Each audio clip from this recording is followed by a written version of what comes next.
पञ्चाक्षरस्तोत्रम्।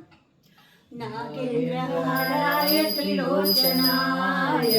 भस्माङ्गरागाय महेश्वराय नित्याय शुद्धाय दिगम्बराय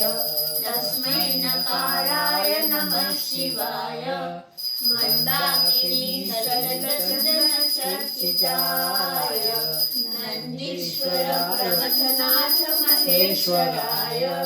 मन्दार पुष्प बहुपुष्प सुपूजिताय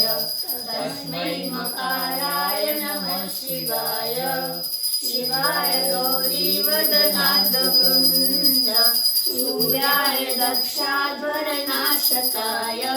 श्रीनीलकण्ठाय वृषभध्वजाय तस्मै शिकाराय नमः शिवाय वसिष्ठकुम्भोदगौतमाय मुनीन्द्रदेवाचितशेखराय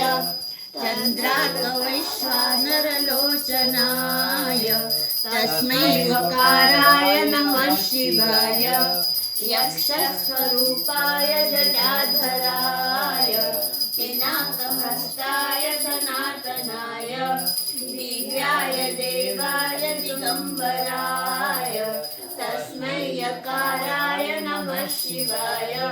पञ्चाक्षरमिदं पुण्यं यः पठेत् शिवसन्निधौ शिवलोकमवाप्नोति शिवेन सहोदरे। वन्दे देव उमापतिं सुरगुरुं वन्दे जगत्कारणं वन्दे पन्नगभूषणं युगधरं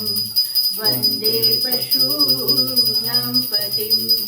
वन्दे सूर्यशशाङ्कवह्निनयनं वन्दे मुकुन्दप्रियं वन्दे भक्तजनाश्रयं च वरदं वन्दे शिवं